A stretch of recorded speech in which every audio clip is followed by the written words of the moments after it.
Hello and welcome back to another episode of the Limited Stream with Alex and I. Hey. We're going to be doing some crazy stuff today, opening some packs, talking about some limited principles. First off, Alex, how was your day? Should I do anything crazy? No, I don't do anything crazy. This is the craziest thing I get to do these days. Hell yeah, that's awesome. Well, we're glad to be here. And do you want to start off opening a pack? Yeah, so what we're going to be doing here today is we're going to be opening a lot of different sets and just talking about general limited principles. Each set has its own unique way of doing it for limited, but the principles generally remain the same.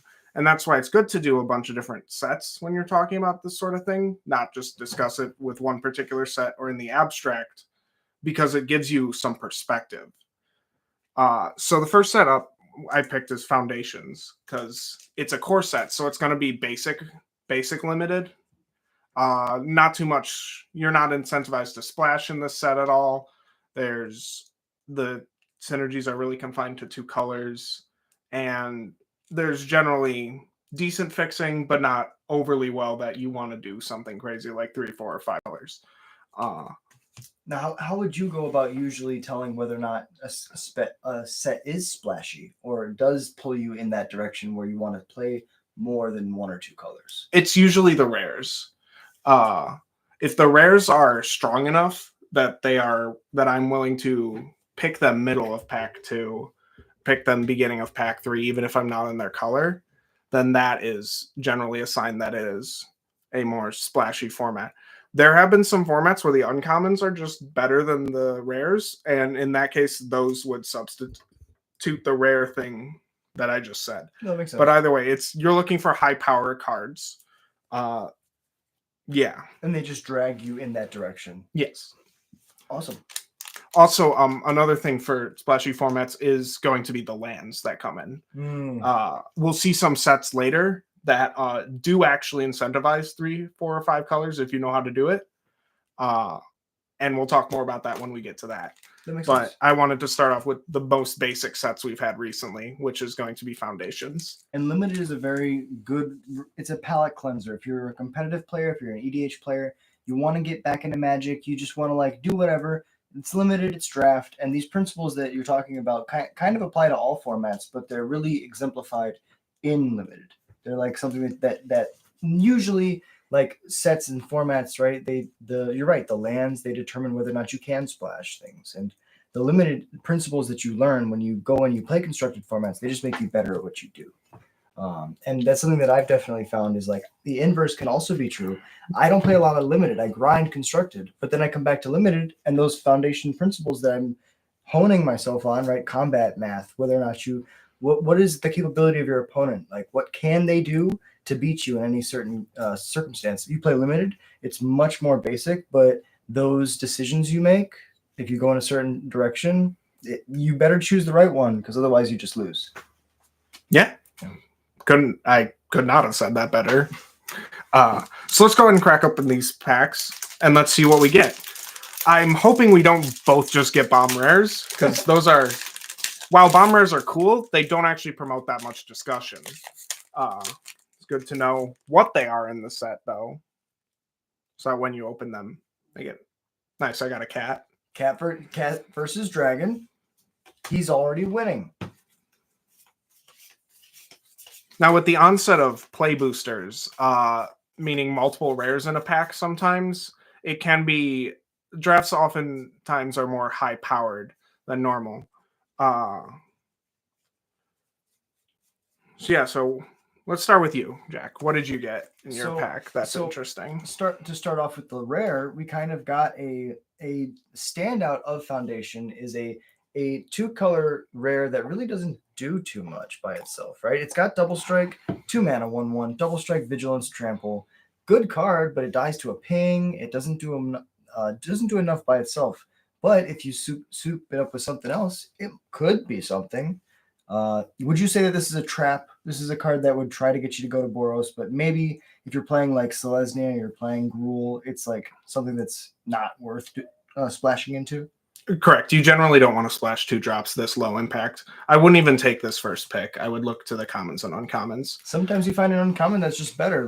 Another card that we should talk about is Bolt Wave. Bolt Wave is 1 mana, 3 damage to each opponent. So he gets around hexproof. Your opponent has Leyline of Sanctity, which doesn't matter, but I think about it. But also just being able to have 3 damage in a red deck. Sometimes your opponent's at 2 and you don't have any creatures in play, and you just need to push damage. And cards like this, like specifically targeted removal that does more damage than you're paying into it, is always good. Lightning Strike, always good. Shock, always good. We don't get Bolt anymore. Bolt Wave is kind of close. Besides that, I think a lot of these uncommons and commons they're decent. They're not horrible, but actually this foil is amazing. This is a 3-mana 3/3 with haste, which, by the way, if you find a 3-mana 3/3 in draft in any color, you take that. All Boros burn in standard. That's true. That card was good back then. I remember that. 3/3s, any threat that you can find that's costed the same as its power and toughness in draft is going to be amazing, because a lot of times you're going to find 3-mana 2/3s. You're going to be finding 4-mana 2/4s. And so if you can find a 3-mana 3/3 and then it's got a keyword like haste, big ups. How about you? What do you got in your pack? Well, I want to actually you did skip over two cards in this pack that I want to reference. It's this one and this one. White was pretty good. Joust Through and Felidar Savior. Felidar Savior being a lifelink creature that boosts 2 other creatures you control, and Joust Through just being a premium 1-mana removal spell in a color that doesn't always get the most premium unconditional interaction. This still isn't unconditional, but it's pretty darn close to it. I would probably end up taking one of these 2 cards, one of these 2 white cards, to be honest with you. And then just looking to see what else happens in the pack. Now, in this pack, I have 2 rares. Here, you can show the camera. Dracuseth is nothing. It's 7 mana. That's not something you want. High Fate Trickster is more interesting in that it is a 4-power flyer, which is annoyingly hard to interact with. Yeah, there's also some other cards in this pack that are good to point out as just being like great picks as well. Infernal Vessel is just annoying and also can infinite combo in this set, which is not really much of a factor, but is worth noting. Burst Lightning just being the premium red removal spell in this set. And then Refute. Normally counterspells aren't great in limited, but for this particular set, Cancel Plus ended up being good. And sometimes cards overperform, and you don't know what's good until you play them. So that's like another thing about limited and like drafted specific is you have to try things, right? Like there's empirical data, but in the beginning, you're a beginner just like everybody else. So try things, make mistakes, have fun. Exactly. I mean, Refute, most of the professional community thought Refute wasn't going to be in much of anything in this format, and it just ended up being good. And we didn't know that until like the data on 17 lands came out and such. But that takes like weeks to get through, and it requires people to have that data thing downloaded. Speaking of 17 lands, we can actually pull that up. And if you are new to limited or somebody who wants to learn, this is a resource that you have access to. If we go to Foundations, we can share our screen. Oh, neat. Boom, boom. And now our picture will be there. And we can, they are seeing everything that we are seeing. So this is 17 lands, which is the empirical data, which all of the information that we have on draft and all the limited information, this is all that filtered and sorted for your convenience. You can see if you pull a Liliana, you better play that thing because you're going to win 61% of your games. I think that's what that percentage is. The percentage means it's most likely game in hand win rate. So it's the amount of times you have the card in your hand and you win the game. That makes sense. Now, some amount of time, because Liliana is a 6-drop, it'll be stranded in your hand and you won't win. And that is accounted for in the 64%. And so if we go down to, what was the 4-drop flash flyer that we had? It is High Fate Trickster. High Fate Trickster. If we go and we look at this empirical data, some beautiful data here. And you can see that all the rarities are on here as well, and they're color-coded at the very left of their names. So I'm looking for rare. There's Refute right there. By the way, Boom. that's the blue card. And if you're going off this table, sometimes you don't always have to pick a rare first. Sometimes you pick those commons and uncommons that are the high level interaction spells. Let me see. It looks like Refute is actually higher in the percentages than High Fate Trickster. I'm looking for High Fate Trickster. I don't even see it in the top. Yeah, it's not even C tier. Or no, not even B tier. Maybe. I mean, that makes sense. It's like a C level card. See, this is why I play Constructed. Let me see. And this is available for sets going back since Arena started, I think, or maybe a couple years after. Because this is where the data for this site is gathered from Arena. It's not gathered from like MTGO. It's just, and it requires you to download the software and have it running at the same time. Oh, okay. It also doesn't work on phones, so it's only on computers they can gather this data from. Like, I use it. I have it on there. I don't really look at the data that much personally because I'm not as invested in of the limited player as I once was, but I still have it on to give this more data because the more data points they have, the better it is.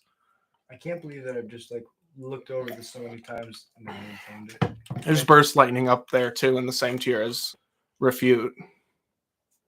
Oh yeah, right here. Yeah. Oh, your boy Sear Slicer Goblin got a B+. I love you, Sear Slicer. Better Rabble Master. Meanwhile, Krenko way down here. way down here. Well, Krenko's a really good card. There it is. High Fate Trickster is the same tier as Drakuseth and Krenko. Pretty high praise for that card. That is actually higher than I thought Drakuseth would be on this list.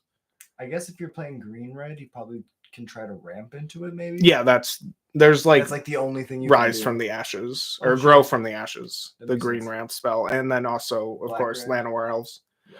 Though Llanowar Elves doesn't really help with Drakuseth that much because it's triple red. It's true. Half of its mana is red, so. And so, like, let's just, like, for this set, right, let's kind of, like, look at, we know Liliana, super busted card, very powerful.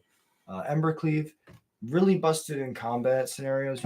You're aggressive the entire game, your opponent finally lands their big 6-drop that's going to be a blocker, and then you just give your creature that they didn't block +1/+1 and double strike. And trample. And so it's like, it's really, really good. Embercleave was insane in its original format, and it's insane here. Thank God it's higher than Mythic. Yeah. Because it's a special guest, so. I was going to say, and thank God that it's also not standard legal. Yes. The mice players. Embercleave was one of the format warpers in Eldraine Standard. And I remember that. I remember being like, just die. Just stop. Stop killing me. It was a great time. And then, so if we kind of like just look at the rest of these cards, right, we might be able to like see a theme. A lot of these are like well-statted, either like super overpowered abilities or like well-statted threats that give you value.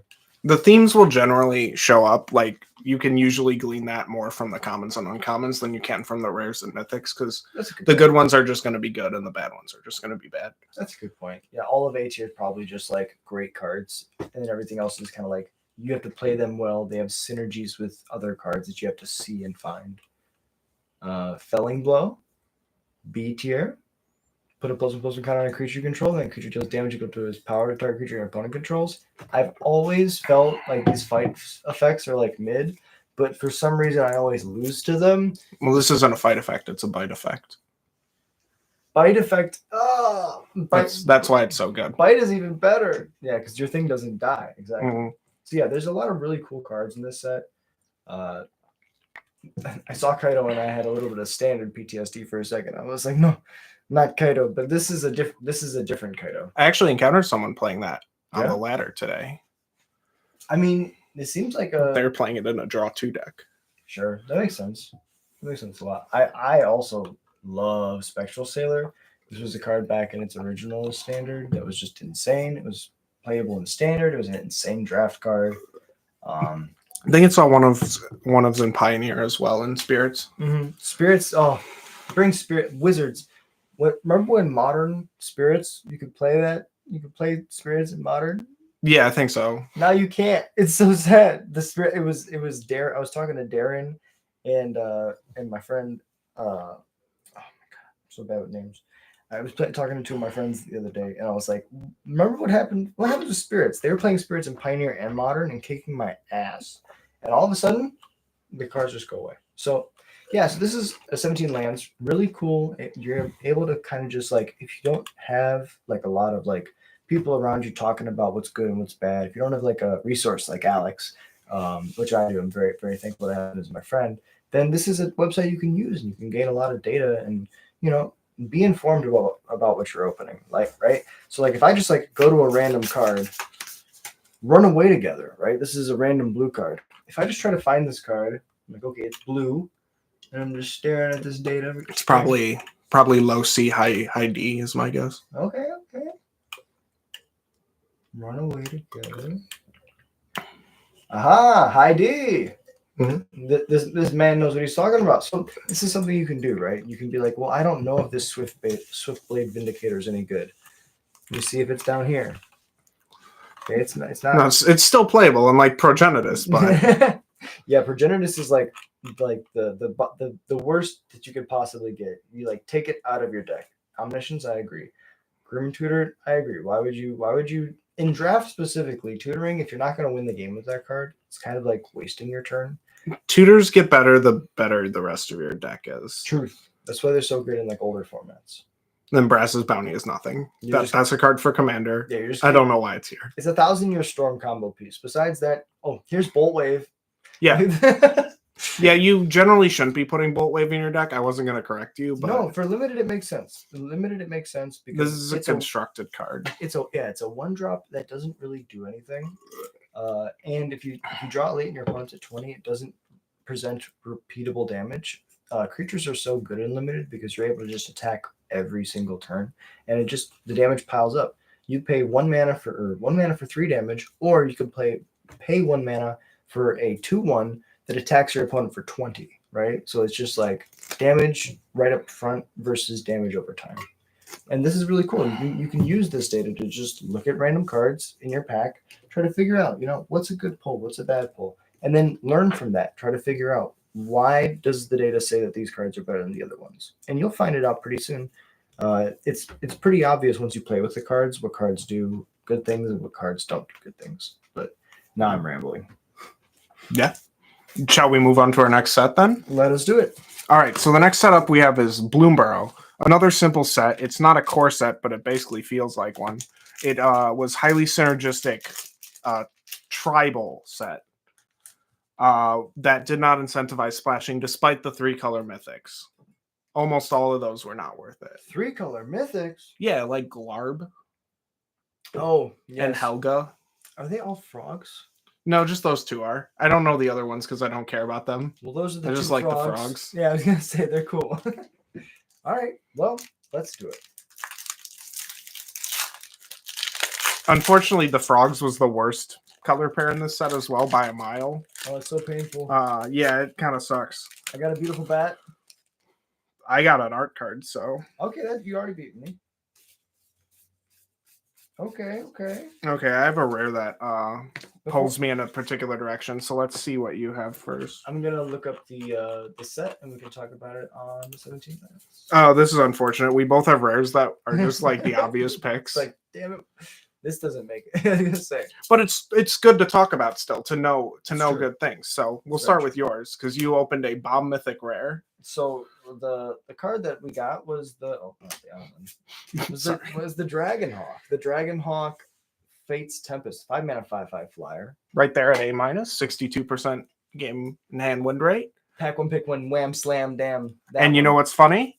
My rare at 62.2% win rate is the same Zoraline Cosmos Caller.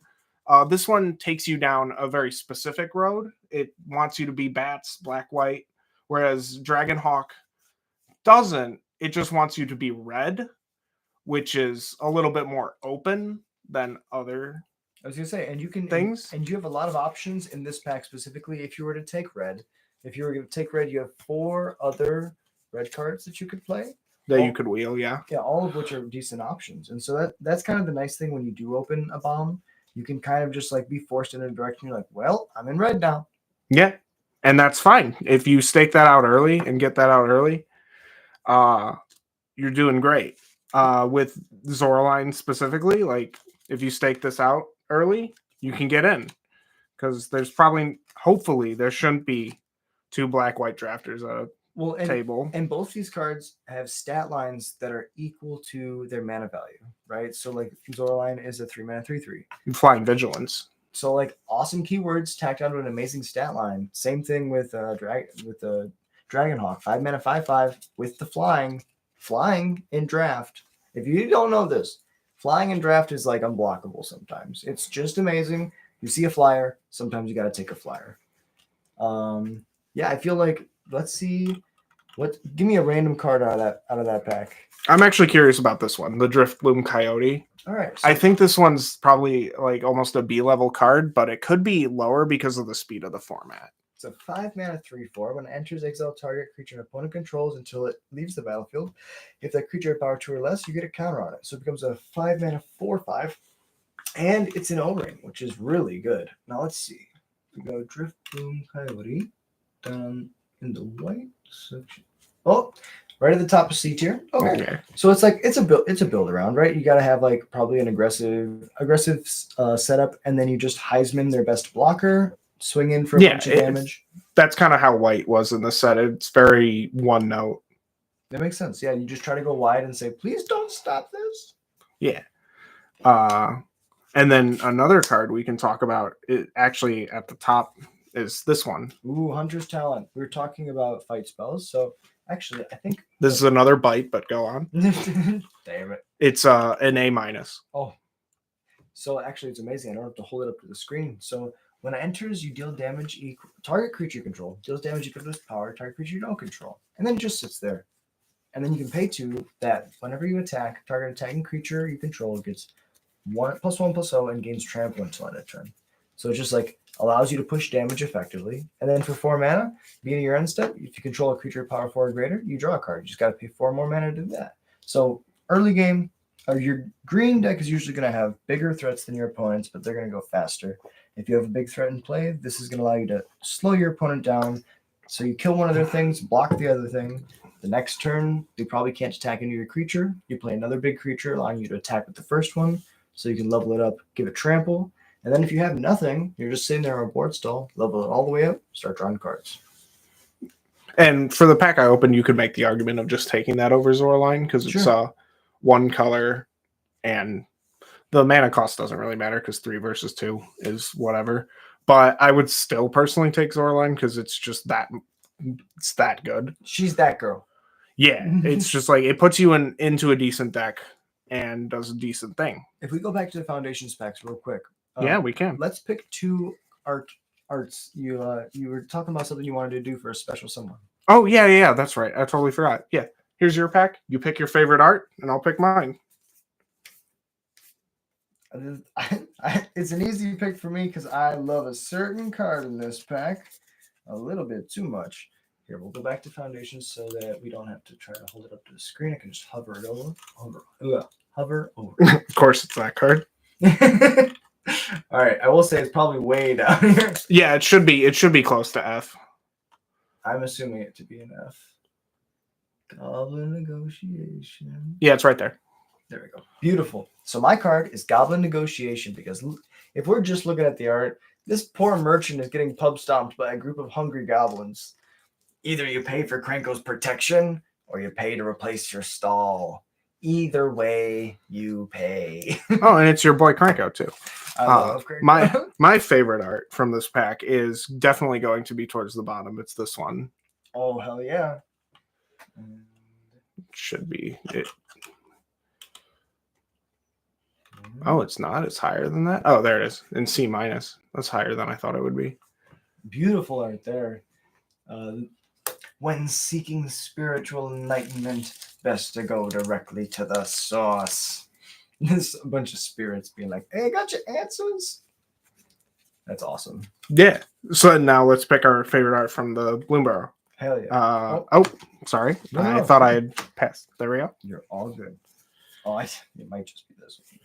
I mean, mine is Zoraline. Of course, yeah, I was gonna say what's crazy about this pack is there's a lot of really cool. Here, so let's pull up your Zoraline deck. Oh, but there's a very good honorable mention.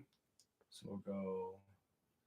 Oh, and they even have that's right. They even have the stats for the non-real sets, the alchemy sets. So the first one was Zoraline. Yeah, but then we gotta give an honorable mention to Cash Grab. I mean, Oh yeah, that card's so funny looking. It's seeing play everywhere. Zoraline, there we go. So the art in Zoraline, beautiful. The the arch bat, and then yeah, what was the other card? Cash Grab. Cash Grab. Right there. No way I was hovering over. Okay. Yeah, beautiful art there. Squirrel stuffing all the nuts in the mouth. I don't know if I go beautiful. I think it's very silly. in a beautifully silly way. I think honestly, out of my pack though, this art is pretty cool. It was a high C. Oh, yes. I mean, this art's pretty awesome. The bunnies are running away, and the giant wait, no. Yeah, no, you're right. Yeah, the bunnies are running away, but the coyote's like, I'm just gonna like swallow you up. The fog is descending like a starving beast. I believe our expedition ends here.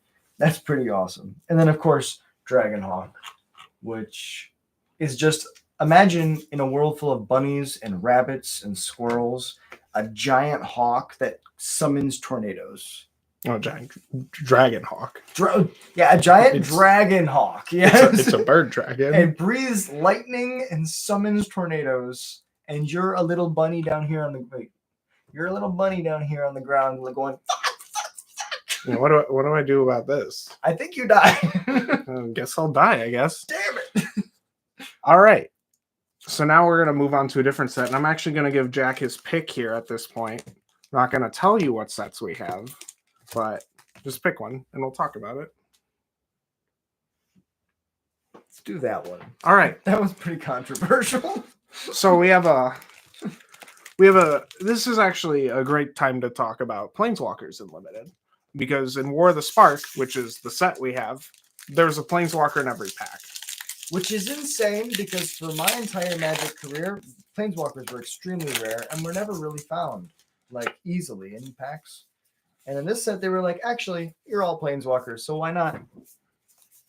Yeah, so you either got an uncommon Planeswalker in its own slot, or your rare mythic was a Planeswalker. I got a bomb. This card's amazing.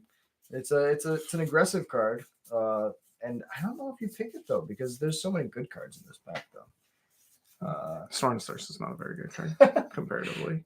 It's true. I would pick your rare over that. I think that like Angrath Amassing is pretty good. This card, but it's green. See, the thing about War of the Spark that's also interesting, that's good to bring up, is that the Grixis color pairs are much stronger than green-white in this set because of the presence of Amass on cards. Spells that normally wouldn't come with a creature in this set do come with creatures. I don't even... Oh yeah, there it is, War. Perfect. Okay, so to start off, the Planeswalker I got in my pack was not quite the bomb, but it shows off the mechanic. I think it was higher up. It shows off the mechanic we were talking about. Angrath, Captain of Chaos. Beautiful. So it's a 4-mana 5 royalty. Creatures you control have menace, and you can -2 to amass 2. So you put 2 1/1 counters in an army. If you don't have one, you make a 0/0 zombie army, and it becomes a 2/2 with the counters. You can do this twice, and so you can make a 4/4 for 5 mana, gives your creatures menace. Not the greatest, but it's an example of the kind of Planeswalkers they put in War of the Spark, right? They were just trying to make basic ideas and put them out there, and they weren't trying to break every card, but some of them were broken. Yeah, some of them ended up being problems and constructed. For Limited, the problem ones ended up being fine. But that's probably...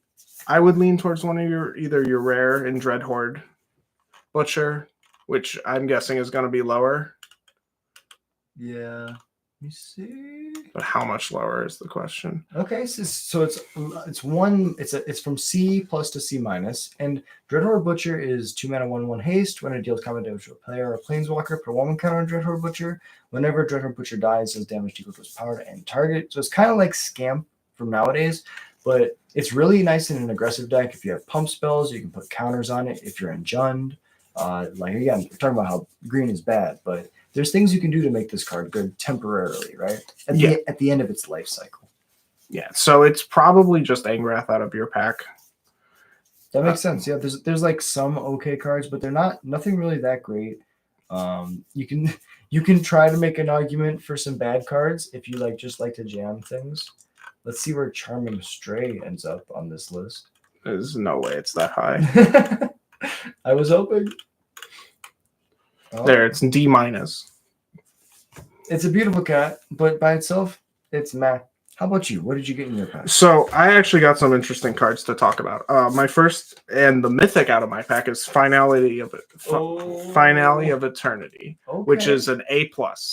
Just an absolute bomb. This is the card you're taking out of the pack. 10 out of 10 times. Unless for some reason you get one of the others. And this is also an interesting point just to bring up in general. If you look at these top cards, this actually, I normally don't say this because it's... Earlier, I said that you can't usually tell from the rares and stuff. Yeah. But look how many, and specifically blue, black, and red, there are compared to green and white. Yeah. On the screen right now. Yeah, it's like 4, like just A+. It's 4v1. Yes. So it's like really, really good in favor of the Grixis colors. And that makes sense, right? In a Planeswalker-based set, the grindy mechanics, the things that want to take as long as possible are naturally, they're going to grind the value out that allows them to round the corner and win the game. But you can also see like here in blue specifically, just look how many cards are in A-, B+. And I did open a B+ level uncommon in Eternal Skylord. And this would be the pick if we didn't have Finale. Yeah, that's so good. Eternal Skylord, 5 mana, 5 power and toughness distributed over 2 bodies. Some of it flies, some of it can hold the ground down. Like it's just a great card overall. Yeah. Cards like Callous Dismissal, it's an unsummon, but it makes a body. Ended up being really good because it made that body. I remember losing to that a bunch. They'd be like, I'd like to bounce your thing and then trade with your other thing. It's like, no. Well, this is sorcery speed, but nope. Never mind. So I don't know. And then this is like a removal spell, but you get a 2/2 out of it. Even though it's kind of heavy costed for what it does, you still get it's Disfigure at sorcery speed, so that counts for a black, and then for 2, 1 and a black additional, you get a 2/2. That's a good rate. Yeah, it's just fine. Overall, this set was decently fun to draft, but unfortunately, because of the heavy imbalance, it ended up not being as fun as some other sets. But the card specifically I want to mention that made Amass very obvious that it was powerful was Toll of the Invasion. And this card being as high as it is, it's just a Thoughtseize variant, but you get a 1/1 out of it. Which is insane, the fact that 3 mana Thoughtseize and make a 1/1 is good enough. But if you break it down, it's 2 mana for a Thoughtseize and then 1 mana for a 1/1. That's playable. Yeah, it's great. It ended up being great. And I think that, like, especially if you look at like the multicolored spells, right? So like this is blue black, that's green, so that's 1/1. That would be a reason to be in green white. If I saw that, I would take that first pick and be in green white and know that I'm gonna have like a fine-ish deck. You're gonna depend on this card to win. Yeah. And then like these other cards, speaking of the cards that broke constructed formats. To vary. Tyrant Scorn, Rouse Outburst, Nicol Bolas. So like there's the Grixis card in the set. Yeah, you're like, oh crap, I think I die now. It's like, oh, here's my bomb Planeswalker. Well, my bomb Planeswalker literally kills your bomb Planeswalker. Yes. Or uses its abilities, whichever one's better for me. This set was kind of crazy. Being able to like have so many sets or Planeswalkers in the set was kind of like, to some people, overwhelming. They didn't like the way that it like kind of mashed all their different characters in the same plane, but in the end, it was an event set. Magic Story is Magic Story, and so they had to fight Bolas, and Bolas had to go bye-bye for a little while. Maybe he'll come back. Madness infused by Emrakul, corrupted and then freed because she teleported from the moon to the prison realm. We don't know. Who knows? Who even knows who's in the moon? It could be Joseph Stalin for all I know. Anyone could be in the moon. It could be cheese. Art. Let's do the art from this. Yes. That's a very good question. I know what I'd pick for your pack. Oh, that's a beautiful card. Wow, there's actually a couple ones. All right, I'm gonna start off. I wonder what this card is. Hey, I got a goblin. Hey! But this must be like the worst set for goblins because like planeswalkers make so many like random blockers or have random removal spells. Well, there's the Cranko in this set, and then Oh, that's true. yeah, 10th Street Kingpin. There he is, very high up. Where? Okay, this card that I'm looking for has to be higher than this. There's no way it's that low. Oh wait, it is that low? What? That's weird. Okay, so the first one that I wanted to say is just a good dog. He's a good dog. He's a good boy. He's a good boy. And then, he's a bad boy. He's a D. Yeah, he's a bad boy. Damn it. And then these two cards are pretty close, but we're just gonna go real quick. Just a little Pollen Bright. Sure, it's right there. Boom. She's blowing out leaves and it looks kind of cool. And then Mana Geode is bad, but it looks so good. And that's it for me. I mean, we already talked about Finale of Eternity. And then that's basically it. I guess I could give a shout out to this bird, Sky Theater Strix. Bird. I definitely lost that a pre-release to a bunch of, or no, I didn't lose that match, but it felt bad because there's a bunch of 2-mana flyers in blue and white. There it is. Beautiful bird. Yeah. Courier owls join the fray, attacking the dread horde with viciousness, usually reserved for male thieves. It's pretty good. Yeah, that were good packs too. Fostered some discussion. War of the Spark was a fun time in Magic. Outside of Magic was not a fun time. You mean in Constructed or? No, I mean in real life. That time period was kind of ass. Oh yeah, fair. All right, I'll pick the next one.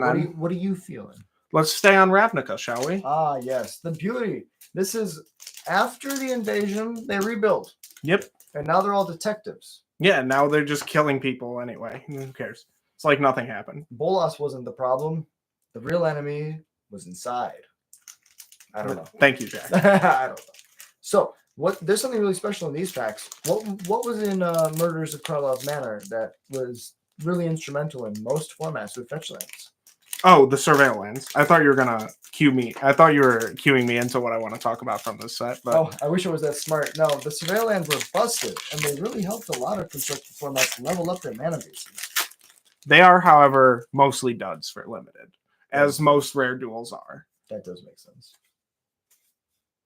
Okay. This was an interesting set because this was the time when we had the only set where we had list cards in it. Okay. Outside of the 10 special guests.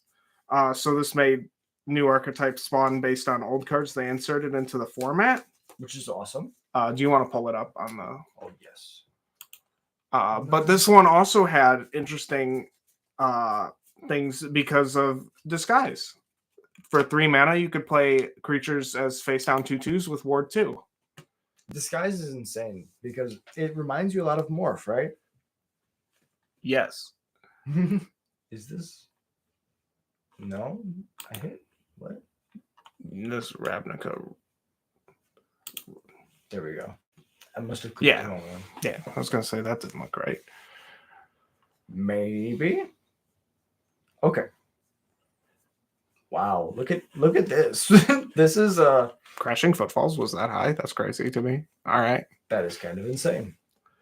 But yeah, you can see that there's not a lot of just insanely powerful cards in the monocolored space. Yeah, look at all this open space here. And then it's all multicolored because it's all about fixing, right? Yeah, you were incentivized to stay in 2 colors with this set. And that's basically all I have to say. That card's nothing. Don't worry about that card. This card is so bad. Yeah. But one of my favorite cards in this pack is one of the best cards of all time if it was a bolt. As shock, though, it's still B-. It's a 1 mana, 2 damage, anything. Got to kill some of the 2 toughness, kapow. Got to kill your opponent because they're at 2, kapow. It was very good in the set because of Disguise, and you could pay that plus the Ward 2 to just kill it. to kill it. And it could be a 6/6, but you just killed it dead. Yep. Also, another card that I really like out of this set Is going to be very low because it's a sideboard card. Oh, there it is. D. Boom. Pick your poison. Sometimes you're dying to a flyer and they only have one of them. So you can just edict. Enchantments, gone. Artifacts, gone. But it struggles with multiple of these things. Like if your opponent has 2 flyers, edicts are much less good. But for 1 mana, it was a good constructed card. I think. Yeah, it's a constructed card. Yeah. Constructed call. I think the shock is an easy pick for me. How about you? What? Go. Yeah, I agree. Yeah, your pack is kind of garbage. Let's see where my rare is. I did get a Surveil land, so we're not going to talk about that because that doesn't matter, but I'm curious. So I got a Sharp-Eyed Rookie in my pack, which is probably the pick. But if it wasn't here, I'd probably take Case of the Gateway Express. Oh, that card's insane. That card's good in constructed and limited. There it is. I mean, just like we were talking about before with bite spells, being able to like target a creature and have it deal damage to those powers something else. Case is kind of like the white bite spell because like they don't have big things, they have a lot of things. So you're just like, I got 7 guys. Kill your 7/7 with lifelink. Meh. Yeah. I mean, it rarely ever worked out that well, but but you can try. But you'd kill like a medium-sized creature, like a 3/4 toughness creature on like turn 4 or 5. And then you unlock it the next turn when you attack. It's like, yeah, it's great. Or even that turn. Or that turn. That's when it really feels busted. So yeah, let's do the art. Oh my god. There's a crazy looking goat in this pack. Oh, you have that goat? Oh, the Frantic Scapegoat? That card was really good too. Let's see where it is. I know what my favorite art is. Maybe it's at the top. No. Red definitely doesn't look good here. There it is. There we go. Look at this crazy. Oh, okay. That's got to be my favorite art. Yeah, that's a silly art. That's a pretty goblin looking art. Wait, gotta make sure there's no goblins in the pack. Yep, that's it. Ah! And my favorite art is this little guy. The Tunnel Tipster. I mean, how can you not like him? When your perp goes on the ground, I know where to find him. Thank you. The mole's having a great. Look at him. The mole's having a great. He's having a great time. All right, that was nothing. As well. We're trying. All right. Yeah, I think overall, Murders. What did you think about this draft set? Did you enjoy it? It was good. I played a lot of it, and it was good. It had a lot of, despite being primarily a 2-color set, it had a lot of play in it, and there's still some room to splash around, especially with where is it? So, well, this card enabled splashes, but it wasn't the ideal way you wanted to enable splashes. This was specifically in green decks. You could play like you could splash around a little bit and get a little silly with it. Yeah, no, that seems great. You just pay 4 mana for a 2/2 and you search for a basic. Not bad at all. All right, now it's your turn to pick. Well, we got to do the newest one. All right. Just smack the goblins into play. Wizards, we love you. You brought goblins back. Thank you. I'm never gonna complain ever again. I'm an easy guy to make happy. You just gotta print goblins in a standard. Good goblins specifically. Okay. Well, let's take a look at the. Where did you? Oh, yeah, you got it all the way up to the top. Oh, I thought I had scrolled all the way up to the top for some reason. Okay. There you go. I am curious about this one. Wow. Look at that. Goblin. My buddy. Top rated red card. There's 2 of them. There's two goblins back to back. Top 2 goblins. That's awesome. Well, got Bounce Off, which I think is a pretty good one. I'm not sure I would first pick it, though. There's got to be something else. What about Hazoret? What about Hazoret? I think Hazoret's a pretty decent pick. It's not A tier, but I mean, hey, you can use it to get your early damage in to get your engines up to max speed. And then once you get to max speed, it's a 5/3 with indestructible. Fuck it. Yeah, that's sweet. I would probably also take a red card. I'm gonna put that over there for you. Let me see. Yeah, I was gonna say besides that, I think it's pretty straightforward. It's either red or green in this pack. How about you? What you getting? I have a Road Rage, which is probably not the highest rated card in my pack, but it's the most open card. I'm guessing that I probably have. I thought I did. No, I guess not. Yeah. This Transit Mage is actually insane. You need to Is have it? well, like let's say you have like one busted vehicle in your deck, right? You can just always grab it as long as it's expensive. Like you have a Hull Drifter, you're able to draw 2 cards. You just grab that Hull Drifter. Sure. Problem solved. We have different definitions of busted, but Oh yeah. go off, King. Okay, so also talking about like just good Hazard of the Dunes is right there. Hell yeah. Okay. Yeah, that card's annoyingly good. 4 mana, 4/4. Boom. Pick it. Then it has Trample. Also another reason to pick it. It has Reach that keeps you from dying to the flyers, and you can exhaust it to make it even bigger. So there's nothing but upsides with this card. Besides that, I think the rest of my pack is pretty mid. We have 2 bounce offs, which is the new unsummon. However, unsummon in draft is not always where you want to be. Yeah, you have to be highly tempo based for it. But sometimes that's all you get in blue as well. It's true. Yeah, I mean, like, I think this set overall is like not the greatest for draft because it's really just it's slow and grindy, and it comes down to who draws better. But so far, I've had fun playing with the new goblins. Yeah, that's fine, I think. Beautiful hazard. Oh, what was your art? Oh, that was your pick for art? Definitely. I was going to say, let's go. It won't show you the altar art that we got, but oh my god, hazard. Beautiful art. Stabbing the speed. She's stabbing the speed of light itself. I don't know. I kind of just don't care about any of the art in this pack, to be honest. They're all drag racing. All right, I'll just pick the horse for a certain someone. There we go. That's going to be probably in the C range, is my guess. Maybe a D range.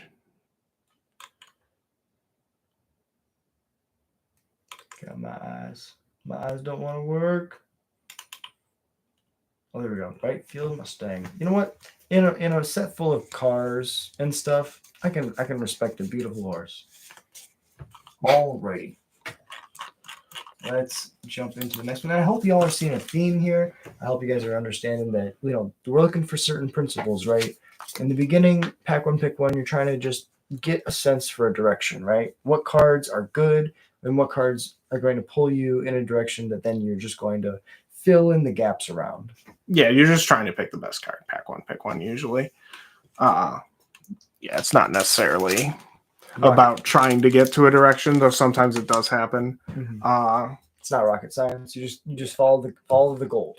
Let's do OTJ now. 5-color set, if there ever was one. And was there any lands in this set? I forget. Yeah, the crime lands at common. The crime lands, that's what it was. I remember losing to some crime lands. Now, and this is another theme set where the Magic players are all doing certain things. What are they doing in this set? What do you mean? Well, like in the last one, it was racing. In the one before that, it was being a detective. Oh, you're just it's cowboys. Is that what you're asking? Yes. Okay. The Magic players are now cowboys. We've gone from racing to murdering to being cowboys. And you can tell by the glut of cards here that this was a very high-powered limited set because of all the bombs and such. And if you didn't open a bomb, you were sad. Yeah, I mean, this kind of looks like it's just going to be green. And if you're not playing green, you better be doing something powerful because it looks like green is the way to go in this format. Let's see if we got a bomb then. It's a gold rush. We're running for something. It's a bad card, but maybe I got a B+ level rare. Okay. And a probably an F level. A C- level from the vault. Yeah, whatever it's called. I got a Repulse, a Cabal, and a Riku.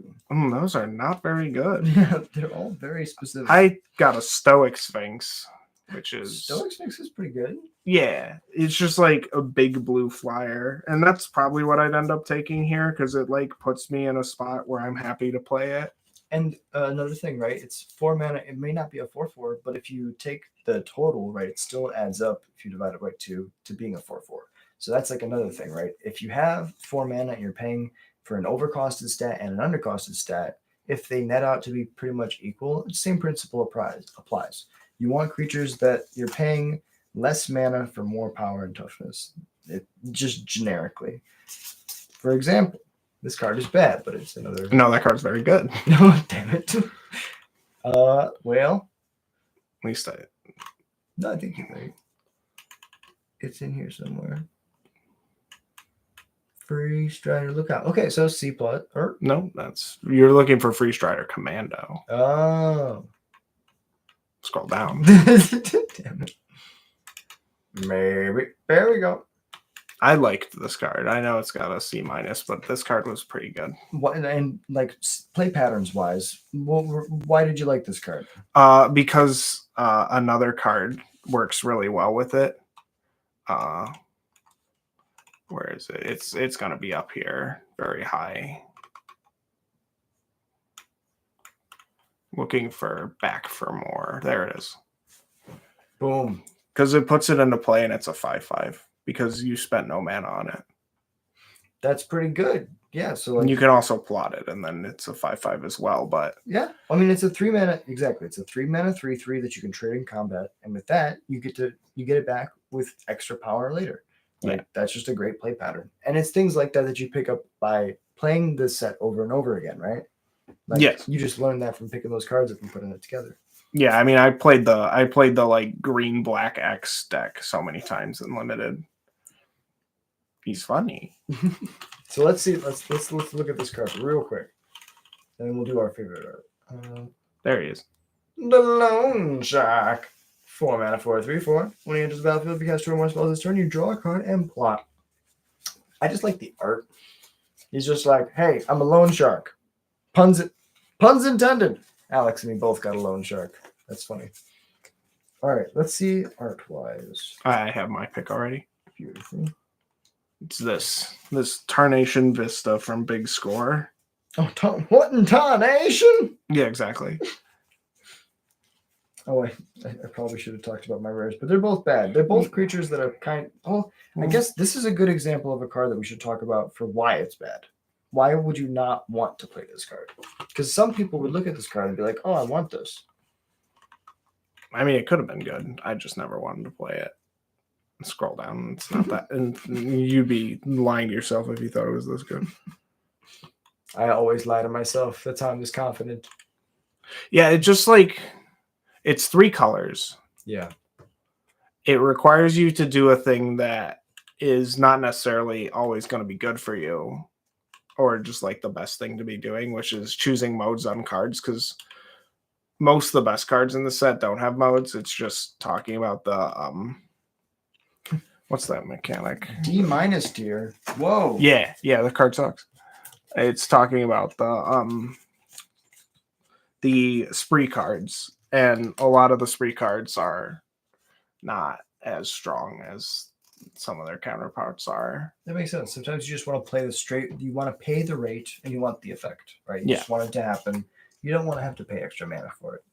So, and it's also like 3 mana 3/3, but it's an example of a card that's too narrow and it doesn't do too much. Doesn't have a relevant keyword either, right? It would be better if it just had a keyword. Yeah. Which is insane. But that's an example of what you want in draft. Now, Campbell, Chicken Noodle Soup, 3 mana 2/4. Whenever one or more tokens enter the battlefield under your opponent's control, for each of them, create a tap token as a copy of it. Whenever one or more tokens enter the battlefield under your control, each opponent loses a life and you gain a life. So it's built around for tokens, which wasn't really a thing in this set. That makes sense. But 3 mana 2/4, mid. Yeah. Have you ever played Big Furry Monster in a deck? No, I don't. What is that? It's that's the BFM from the unsets. Oh, the sure. 2 cards. No, one. No, I can't even say I've seen one in person. No, I haven't, but that's a really cool idea. Shout out to you for bringing that up. Besides that, I think my favorite art probably gonna be And that's probably the card I'd take too. Unfortunate Accident. It's just like For Spinewood's Paladin in your pack. Look at how horrible this art is. It's like this poor person was just tied down magically to this train track. They're gonna die. 99.99 for sure. Let me see. Spinewood's Paladin. That's gonna be higher. That's like a B tier Boom. card. Yeah, you're right. 5 mana, 5/4 trample, enters game 3 life, but we're just looking at the art. This guy's riding an elk. You know how badass you have to be to ride an elk? They're fucking insane. And he's got this giant saw. He's like, this is my sword. It was my saw. Now it's my sword. Yeah. All right. Let's go something completely opposite now. Let's go monocolored. How about we talk about monocolored sets? Monocolored sets. Now, how do you get incentivized to just play one color? Well, you're drafting Eldraine. Oh. That's how you do it. That makes sense. There are a lot of triple pips in this set. There's also the hybrid quad pipped cards. Oh. That incentivizes monocolored because the closer you are to monocolored, the more of those you can play, even if they're not in your color pair. That makes sense. So in this set, I generally end up with like 12 of one basic and 5 of another, if that even. Sometimes I'd just be straight monocolored. This set also had adventure as a mechanic, which was really, really powerful in limited, if I remember correctly. Yeah, adventures were really good this time around. Oh, sick! I got a sick rare. Me too. Oh, sick! That's really sick. Yeah, no, that's the rare. All right, so this is a good time to talk about adventures. Then. Yeah. Jeez. So he got Bone Crusher Giant. Damn, son, where'd you find those? It's a shock and then a 4/3. And then I got Murderous Rider, which is a Hero's Downfall, and then a 2/3 lifelinker. So these cards give you value over time. So right now you need to kill something, you can kill it. Or you can just play the 2/3 lifelink if you don't need to kill something, right? You have that option. And if you choose to play the game slower, play the removal side first or the adventure side first, then the creature goes on an adventure and you can cast as its creature side later, giving you essentially 2 cards in one, which in draft, card advantage is really, really important, right? Like running out of resources is how you lose the game usually. Mm-hmm. So adventure always gives you another card. Like for each card that you play, it replaces itself as long as you use the adventure side. Besides that, did we get any of the multicolored uncommons?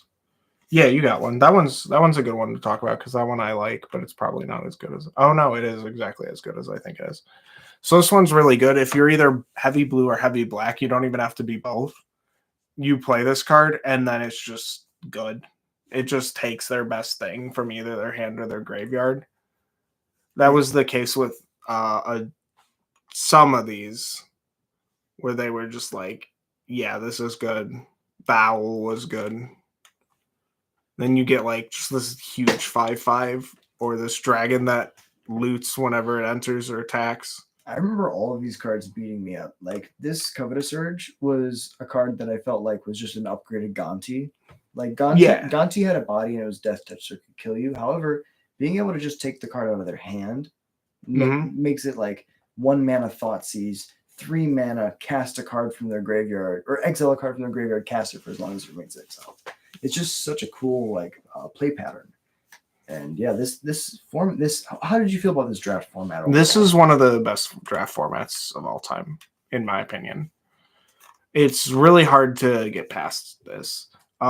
There's very few cards in this that I would also stray from the like 12/5 thing. Mm-hmm. But one of them is Oko. I would go like 9/8 for Oko because I want to be able to play that on turn 3 every game. Yeah, that makes sense. Also, 70% win rate is nearly unheard of for any card in any format. That makes sense. Oko is that card. If there ever was a card that has that big of a win rate, it should be Oko. Instantly broke Standard, instantly broke any Eternal format that it was in until it was banned. There's a reason the Oko, Uro, Once Upon a Time, Mystic Sanctuary deck Astrolabe deck was all banned. Yeah, it's it's just all gone. It's because of Oko. It's because of Oko mainly. Like, it was the chief issue. This card is amazing. And yeah, let's see where it is on the stats. yeah, I'm very interested to see. I think it's lower than you think it is. It just looks so good. Especially with that art. I wonder what the real art is. Okay, so look, they're riding a fox. It's kind of beautiful. Okay, Rangers, a 4 mana 2/2? I don't know. But you can also pay 4 mana as an adventure to make 2/1/1 human creature tokens. So if we're doing the stats, right? Remember how we've been adding up the mana and trying to like figure out whether or not the power and toughness that we get from it is worth it? For 4 mana, you get 2/1/1s. That's bad. Or 4 mana, get a 2/2. That's also bad. Or together, you can pay 8 mana for 4 power, and then you can tap the Elf Knight to temporarily buff your team. That's also bad. It's not worth it, and that's why it's probably in C tier. It's like okay if you're trying to go wide. It's fine if you're trying to go wide. Outside of that, don't play it. Sort of thing. For the rate, definitely not worth it. Yeah, so this was just a fun card. This set comes back to Arena every once in a while, and when it does, I usually try to get a lot of games in because it's just so much fun. Gingerbrute was so good. Stonecoil Serpent was so good. There's just like a lot of really cool cards in this set. Yeah, you can see that blue is the best color clearly by this. Jesus. And Blue Mill existed, where you just grab as many of the, and I did get one, as many of the Merfolk Secret Keepers as you could, and it was just the most annoying deck ever. That makes sense. My favorite art out of this one is probably the Bone Crusher Giant. You just like yeah, literally. Actually, hold that one up because we got a different art than what's. Oh, that's true. Got a beautiful alternate border. Don't know how it works. As for me,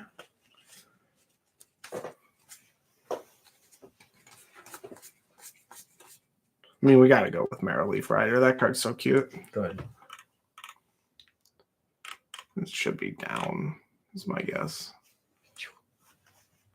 There it is. I mean, it's just riding a big fox. Like, come on. Yeah, how can you not like that? Like, horses are beautiful, but like to ride a fox, that's some next level shit. And for a fox to be that big, that's some scary shit. That's some crazy shit. I don't want a fox to be eating me. That doesn't sound like a good time. Well, they look. All right. Look, they both hunger for battle. Wow. Do you think that the sacrificing of food ability is the Elf Knight being like eating the fox? No, I don't think that's correct at all. Moving on. All right, and then the last set we have here for y'all today is Duskmourn. Wow. Duskmourn was probably the best limited set recently, and you were able to do 3 or 4 color nonsense if you wanted to. If you were green specifically. The addition of rooms made the thing very interesting. And there was slow decks, there was fast decks, they were all good. The beautiful thing about this set was that I think that it was like Bloomborough, a callback to old school Magic design where they did things from the ground up. They were like, let's have a haunted house. And they just made the whole set like that. They weren't like, let's port in characters from another set. They didn't try to like, play on the things that they knew people liked. They did something different and unique, and they took a risk, and I think it paid off. Yes, in spades. So in my pack, I have 3 cards that I think I'm looking at. How about you? I just have the one. Okay. I have my pick in Flood Pitch Drowner. Blue is just a really good color to be in this set, and I'm a huge fan of blue. Being able to tap down your opponent's creature before they can attack, and then if it's too big of a threat, just shuffle it away. That's pretty awesome. Yeah. Also, just beating in every turn for 2 and holding up a blocker. If you're in a race, that's very efficient. I think that Unable to Scream is probably going to be my pick. Just as like good removal. I'm always impressed by this card. These effects that like tap a creature down and take away its abilities always kind of overperform. There it is in C+. Not quite B tier, but top of C+. Yeah, what else do you have in your pack? I could probably find you something a little better. Where's Simone in the thing? I think she's low, but No, that's a bomber.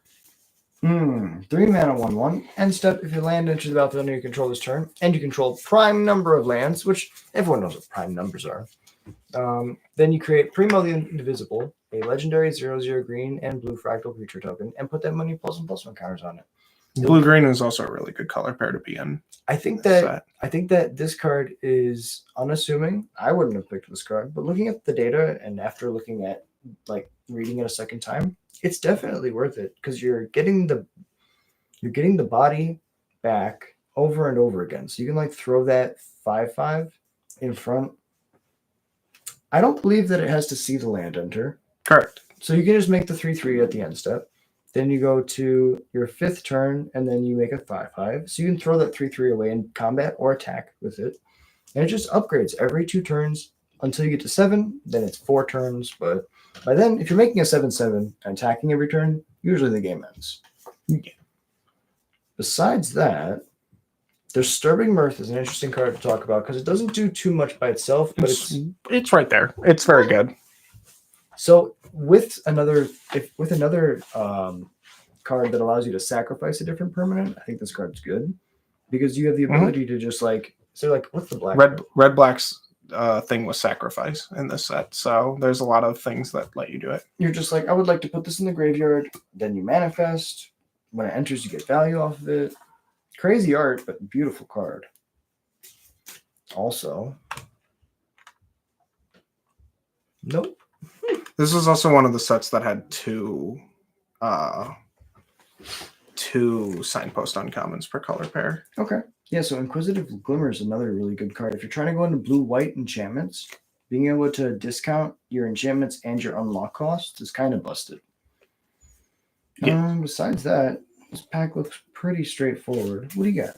Yeah, I mean, your pack was pretty straightforward. Mine is just Flood Pitch Drowner. Like, It's not very interesting. You could talk about Scorching Dragonfire being like one of the better red removal spells in this set. It's right there, B-. We could talk about Sporogenic Infection being an interesting black card, but it's probably, it's lower. We could talk about Defiant Survivor, but I don't particularly like that card. No, it's fair. How did you feel about this set overall when drafting it? This set's fantastic. It definitely didn't overstay its welcome like some other sets in recent memory. Yeah. Like for example, like these room cards just have the similar play patterns to like the adventure cards where they give you added value over time, right? You can play like the expensive one to get the buff right away, or you can stage it where you play the cheaper one and then unlock it later. Being able to have like 2 cards in one makes it so that if your opponent has a handful of 3 lands, 4 spells, and you have a handful of 3 lands and 4 spells, but all your spells are rooms, you just have double the amount of spells they have. Yes. It's very similar to Adventure in that way. It's crazy. Except once you've resolved the adventure, it goes onto the battlefield instead of into exile. Yeah. Which means it's more susceptible to disruption, but, that's totally fine. Because a lot of these are just static effects or something that happens, like in the Holy Annex. And enchantments are notoriously hard for some colors to deal with. Yeah. So yeah, this website really, to me, has been like an eye-opener because it just shows you the data. Nothing's hidden. You can do all the math if you want. You can do all the assessment if you want. Art. Oh, Toby is that high? I thought Toby was bad. I opened this, so apparently I'm supposed to take that from which is fine. I'm fine with taking that card. I just didn't realize that card was as high up as it is. It's one of the, it's just like Xeon, like my last rare, right? Xeon. I didn't think it was good. Yeah. It just gives you bodies and does things. I was more interested in doing the 3, like the Sultai color pairs and the Sultai soup decks, because that's what I like to do in like these sets that are slower. They're so grindy. Yeah. Like Defiant Survivor. Oh, you got one of those too? There it is. Boom. I think it's just an example of like a really grindy card, right? Like you're like in combat, you're swinging back and forth, but you're manifesting every second main where as long as you're attacking, you're getting the body back. It's kind of like a Rabble Master in green. Kind of. Very badly. It's a very bad Rabble Master. That's the goblin approximation. The only downside to this set was that green-white was a miss. Green-white survival didn't do well. Just isn't very good.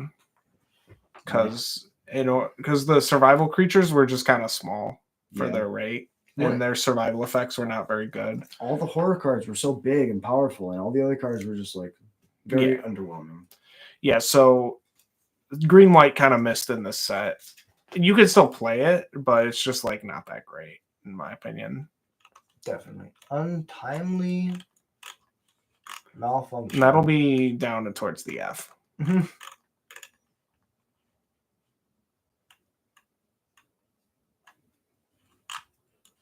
Making sure. There it is. Yeah.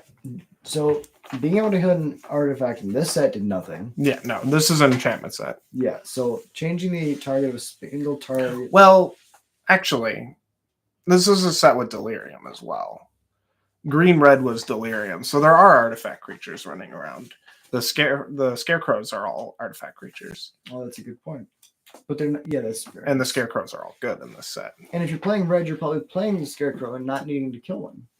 Probably. So, I don't think you should take that card with any sort of preference. I think this is an example of a card that's like really bad and limited and really good and constructed, right? Yeah, it's a sideboard card. Yeah. You can bring it in out of the sideboard. It's also fine because it can make 2 creatures unable to block.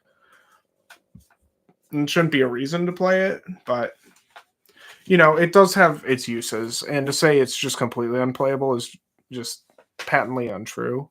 It's true. It's just like dependent, right? Yeah, you just have to know when you need it and when you don't.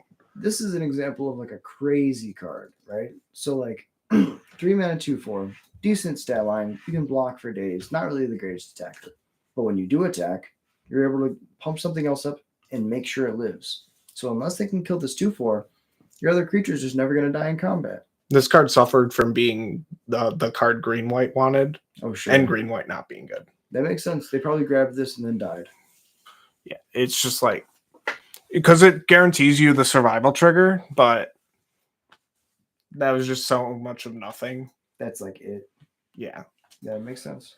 So overall, any takeaways from the opening today? There's a couple rares. I didn't know were as good as they were. But, yeah. It's more just like, you don't even have to look at the data necessarily. Sometimes drafting is about preferences. Like, I definitely am more comfortable playing a Flood Pitch Drowner than I am a Toby, even though Toby's better. Yeah. Because that does, your playstyle can also factor into how well you draft. And if you're better at playing and drafting slower decks, then you may not know how to pilot or build the faster decks as well. It's true. I'm probably guilty of that myself. And I'm guilty of the opposite, where like you put me in a pilot of a control deck, I know how to do the combat math. When I have to round that corner, I can do that. But getting to that point where I can effectively win the game and close it out, not my forte. And so I agree. It's all about trying to play your strengths, understand your weaknesses, and just don't let them beat you. Yeah, and we'll definitely do a cube episode at some point, and we'll talk a lot more about preferences then. Definitely. Because and we're going to be doing a lot more limited content. And like, cubing is all about preferences. That's a good point. Yeah, when I play cube, I usually get red, white, red, black, or red, green. Sure. I don't do blue. Yeah, and see, I lean towards blue. Yeah, because that's the kind of magic I like. And that's the beauty of Magic is like everybody's brain just like works a little bit differently. So you understand the game on a different level than I do, and that's why we talk. Yeah, and that's why we do this. And if you like this, please like, subscribe. Me and Alex will be probably back, if not next week, the week after, for some more limited content. And before we go, do you have anything to say? No. Well, I hope you all have a beautiful day, and we'll see you around. Peace.